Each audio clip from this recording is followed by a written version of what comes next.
Hey folks, we are on our way to the Little Giant Old School comic book show up in New Hampshire at the Everett Arena. This is Amy Gleason. I'm here with Keith Gleason. We're from the Plastic City Comic Con. Plastic City was last week, a week ago today, so we wanted to share some of our thoughts and do a little wrap-up video. So Keith. Hey everyone. Don't look at the camera, no distracted driving. But Keith, what do you think of Plastic City as in terms of a wrap up? Like, what's your major thoughts? Well, I mean, this was our third year,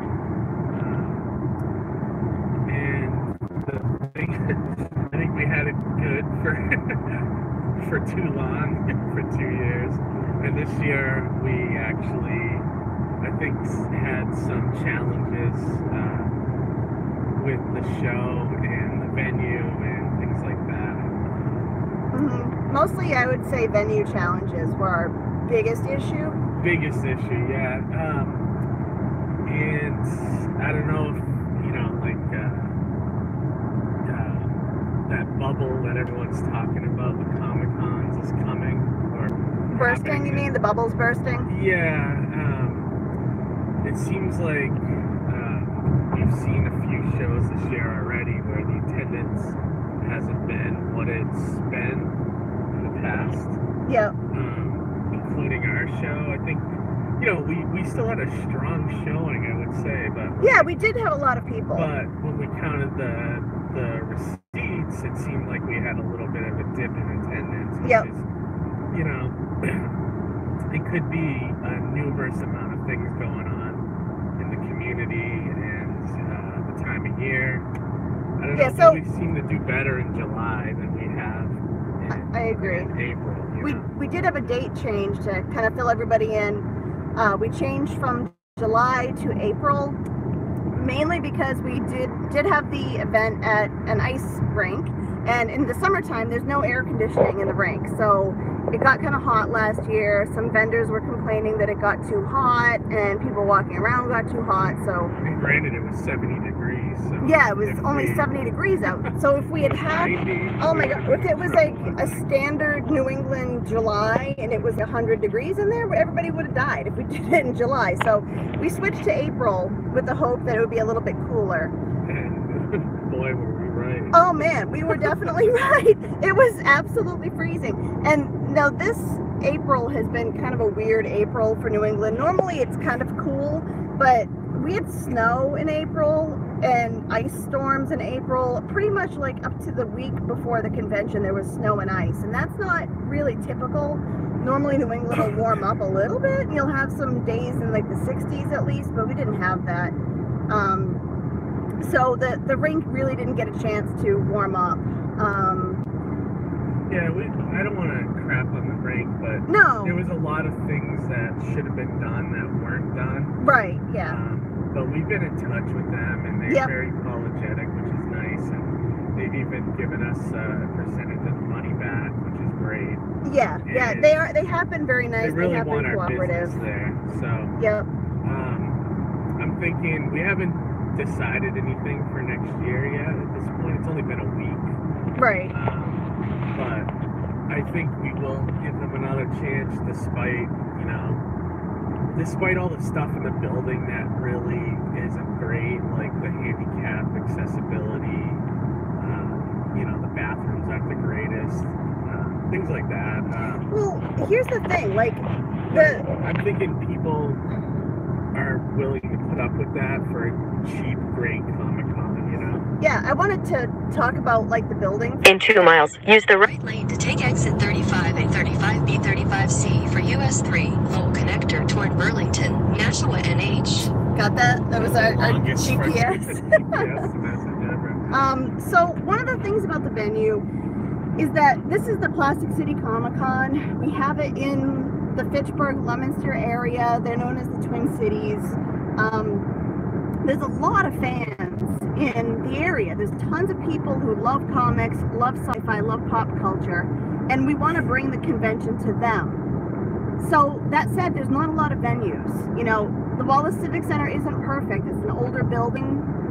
They do the best that they can, and it's the biggest, most suitable sized venue for our event in the area. So to keep it in Fitchburg and Leominster, we don't have a lot of choices. If anybody has any ideas, feel free to post below, but you know, we've really checked out a lot of places, and the Wallace Civic Center is like right in the middle of a huge number of people, and it is not, the building itself isn't super accessible, but it is accessible. You can get to the show floor, and in order to keep the cost really affordable, we want it to be like in a half mile, use the right lane to take exit 35 and 35B 35C for US 3, low connector toward Burlington, Nashua NH. So to make it affordable for both the vendors and the attendees, this is really the best sort of compromise that we've been able to come up with. So that's, you know, that's why we're still at this venue. But like Keith said, we haven't decided yet for next year. We don't have a date. We're not sure what's going to happen. It's definitely, we're going to have to move it up to a warmer month. We're going to have to try to find something in May or June. Yep. If we stay there. Yeah, I mean, because if you push it into July, that's when it gets really, really super hot out. Yeah. You know, keep right at the fork to continue on exits 35 right. and 35C. July will be too hot in the rink. That, and there's too much going on. And, yeah, there's a lot of other conventions and vacations. Keep right at the fork to continue on exit 35B. Yeah, and or it's soon. It's sometime in that month that they. In August they start doing it, because I think hockey season starts at the beginning of September. So yeah, so we don't have a lot of opportunity. You don't have a lot of months there to play with. But, no, there isn't. Yeah, I mean, we'll let you guys know what we decide, but. Yep, and you know what's funny? It was cold in the rink for vendors. Well, the problem, yeah, that's the problem. Like attendees. Keep left at the fork. With it, but they were only there for an hour or two. Right. The attendees were totally fine. You know, 8 hours. Yeah. Just killing them. I mean, I've said this to you already, honey. If I was a vendor there, I would have been miserable because it was cold. Keep left. I mean, I'd pop down there here and there, but even, you know. Yeah, because we needed you up front, but like when I went down there too, it was cold. Continue for 49 heater for Corin Nemec to keep him warm, because he's from Texas, so he got chilly. Yeah, that's another thing though too for our show. I think next year, you know, the last 2 years we've been trying to do reasonably priced celebrities. Like we had Corin Nemec this year, and last year we had Tony Atlas, the wrestler. I think, you know, I'm seeing the returns they're getting for their autographs and pictures and everything, and I honestly don't think it's worth having them at our show. I think everyone that's coming to the show is enjoying comics and just being at a, you know, comic-centric Comic-Con. So I'm thinking, like, you know, our comic guests seem to do really well at our show. Yeah. I'm thinking we just get one really good comic guest every year, and that's it, you know? Yeah, I agree. You know, I mean, people can post their thoughts about it, but I mean, honestly, the 2 years in a row, the two celebrities don't seem to be a draw, and I don't see people like really going nuts that they're there. You know what I mean? Yeah, I mean, I think people enjoy meeting them once they're there, but they don't specifically come to see them. And besides, we don't want that to compete with people selling comics and artwork and stuff. Like, that's what we're there for, is for people who write and draw and sell, you know? So, yeah, I agree. We should probably... It just adds more stress to us. Oh, yeah.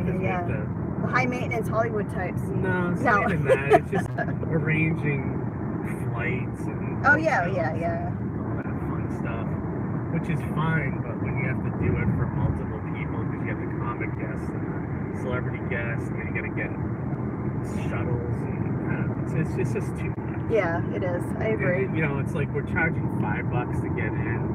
The vendors aren't paying like crazy amounts of money to be there either, so it's like it's not a lot of money in the budget for it. So yeah, when we do it, it puts our, you know, it really cuts into our profits and, you know, costs and stuff, and it almost gets to the point where it's not even worth doing the show. So right. Yeah, I mean, everyone can comment about it, but you know, I think we're kind of done with the celebrities.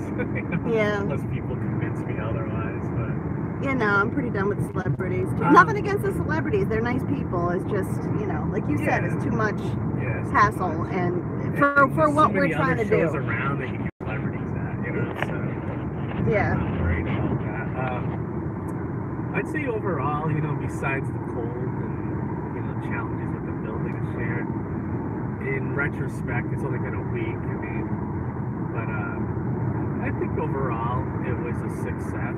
You know? Yeah, I think so. We were able to cover all our debt and I think pocket a little bit of money. I think most people made money. Most vendors made at least their table, I think.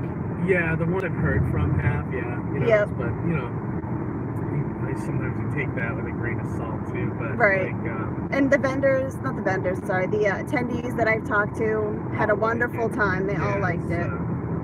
So we'll see. So right now we're on our way to the Little Giant old school comic show, which is it's exactly what we yeah, it's pretty much exactly like our show. It's at a hockey rink. At a hockey rink. $5 to get in. It's comic centric. So yeah, it's almost it's I guess the bizarro version of us. Yeah, well, it's in New Hampshire. Right, it is in New Hampshire. It's like the evil twin. No, evil twin, maybe, or doppelganger. Doppelganger. That's better. Well, it is interesting how, like, there was another show very similar to ours the day after ours on Sunday the 22nd, and now this show is a week later on Saturday. But it's the model that seems to be catching on is that inexpensive one-day local show. Nice, like that. So if that model, which has been around, like that's how the comic books shows used to be. You know, and if that's coming back versus like the big 3-4 day shows, like I'm all for it. Yeah, definitely. I like that there's more coming up too. Yeah. I'll throw a shout out to Classic Con. It's coming up in where's Classic Con? It's in Uxbridge, Mass. Yeah. Jay Perella from Rubber Chicken Comics is throwing that show. That should be good. The one-day Sunday show. Kids On coming up. It's a one-day Sunday show. Yeah, I mean, I know there's a couple more. But yeah, everyone seems to be going back to that formula, which I think is great because it doesn't gouge fans. Yep. And it really brings back the people collecting comics. Yep. You know, that haven't seen them at shows because these bigger shows don't bring a lot of comic people in. Yeah. You know, bring vendors in. Or if they do, the vendor seems to only have, you know, variant covers and, you know, like half-price trades, you know. Right. Things like that. So, and it's $1 books or 50-cent books, which people like. It's a lot harder, too, to spend, you know, say $50 or more on like a higher end comic if you're spending $30 to get in the door. You know what I mean? Yeah. Exactly. So I think that people who want to buy comics and want to spend more money on comics are more likely to come to a less expensive admission show. So yeah, it's nice. But, all right. Yeah, that's all I really got to say about this year's Plastic City. Yep. And that's all we got to say about you that. Learn from each show. And, yep. I mean, so this year we learned, you know. We learned that hockey rinks are cold in April. And that, and you learn when there's a changeover in management at the rink, you really gotta get on top of them for just basic things. Yeah. Yeah. You know, so, which, but like I said, everything turned out well.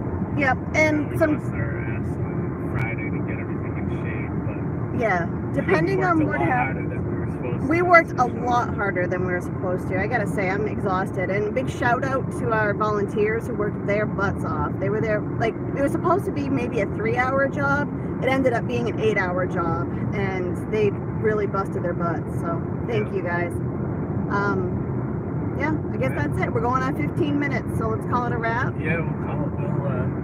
We'll hopefully get on schedule again. again with videos again soon. Yeah. But now that the show's behind us, but we're still recovering from last week. Yep. And then this should be the last show for a while for us. You know, so now we can get some rest and stuff. So. All right. Well, bye, All right, guys, everybody. everybody, have a good one. All right. See ya.